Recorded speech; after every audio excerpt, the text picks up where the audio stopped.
আসসালামু আলাইকুম প্রিয় দর্শক, কেমন আছেন সবাই? অজিয়াস মম কিচেনে আপনাদের সবাইকে স্বাগতম। আবারও চলে আসলাম একটি নতুন রেসিপি নিয়ে। আমার আজকের রেসিপি হাতে মাখা সুস্বাদু 3 রকমের ভর্তা।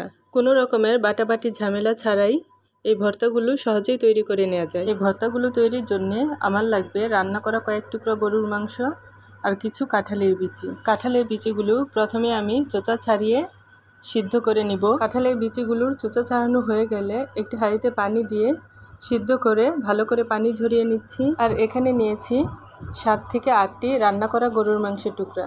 এই মাংসগুলো কিন্তু আমি ধুয়ে নিইনি। এই মাংসের টুকরাগুলোকে আমি হাত দিয়ে এভাবে ছোট ছোট করে নিচ্ছি। আপনাদের প্রয়োজন অনুযায়ী এই মাংসের টুকরা কিন্তু বাড়িয়ে বা কমিয়েও নিতে পারেন। এবার চুলায় একটি প্যান বসিয়ে সরিষার তেল গরম করে প্রথমে আমি শুকনো মরিচগুলো ভেজে নিব। শুকনো মরিচগুলো ভাজা হয়ে গেলে তুলে নিব। আর ওই একই তেলে আমি কিছু রসুনের ভেজে নিব। আমি এখানে 3টা দেশি রসুনের কোয়াগুলো নিয়েছি।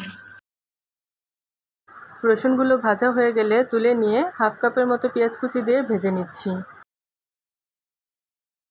পেঁয়াজগুলো আমি খুব লালচে করে ভাজবো না, পেঁয়াজের কাঁচা গন্ধটা দূর হবে আর ক্রাঞ্চি ভাবও থাকবে, এরকম করে আমি পেঁয়াজগুলো ভেজে নিব।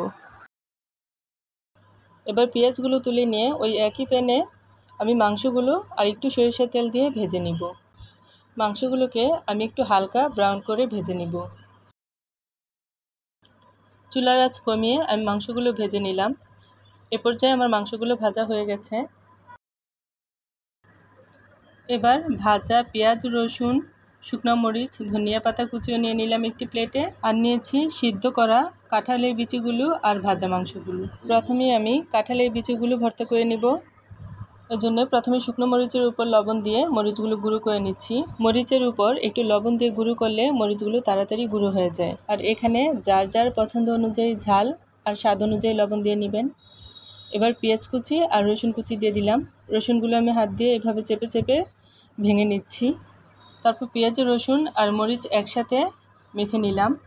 এবার কাঁঠালের বিচিগুলো দিয়েও এভাবে হাত দিয়ে চেপে চেপে কাঁঠালের বিচিগুলো আমরা ভেঙে নিব। কাঁঠালের বিচিগুলো ভালো করে ম্যাশ করার পর সরিষার তেল দিয়ে সবগুলো ভালো করে একসাথে মিশিয়ে নিব।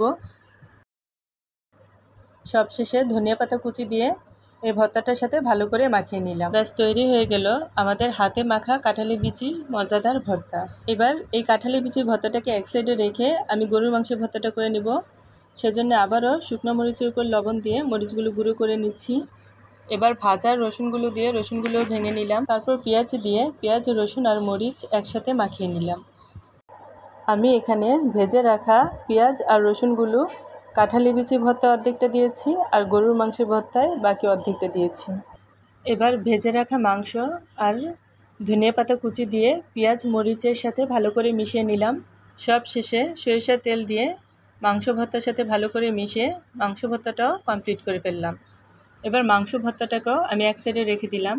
আপনারা দেখতেই পাচ্ছেন আমাদের 2টি ভর্তা কিন্তু কমপ্লিট হয়ে গেল। এখন আমি 3 নম্বর ভর্তাটি করার জন্যে কাঁঠালের বিচির ভর্তা থেকে কিছুটা ভর্তা নিয়েছি আর মাংস ভর্তা থেকে কিছুটা মাংসের ভর্তা নিয়েছি। এবার এই 2 ভর্তাটি একসাথে মিশিয়ে আমি 3 নম্বর ভর্তাটিও তৈরি করে নিলাম। এই ভর্তাটি খেতেও কিন্তু অসাধারণ লাগে। প্রিয় দর্শক, আপনারা দেখে নিশ্চয়ই বুঝতে পারলেন কত সহজেই 2টি আইটেম দিয়ে 3টি মজাদার ভর্তা তৈরি করা যায়। প্রিয় দর্শক, আমার রেসিপিটা যদি ভালো লেগে থাকে তাহলে প্লিজ একটা লাইক দিবেন আর শেয়ার করে সবাইকে দেখার সুযোগ করে দিবেন। আমার চ্যানেলটিকে সাপোর্ট করে আমার পাশে থাকবেন। গরম ভাতের সাথে এই ভর্তাগুলো খেতে কিন্তু দুর্দান্ত লাগে। এই 3 রকমের ভর্তা যদি খাবার টেবিলে থাকে তাহলে ভাত খাওয়ার জন্য আর কিছুই লাগবে না। আপনাদের অনুরোধ করছি বাসায় একবার হলেও ট্রাই করবেন আর কমেন্ট বক্সে জানাবেন আপনাদের কাছে কেমন লেগেছিল। আবারও চলে আসবো নতুন কোনো রেসিপি নিয়ে। সবাই ভালো থাকবেন। আল্লাহ হাফেজ।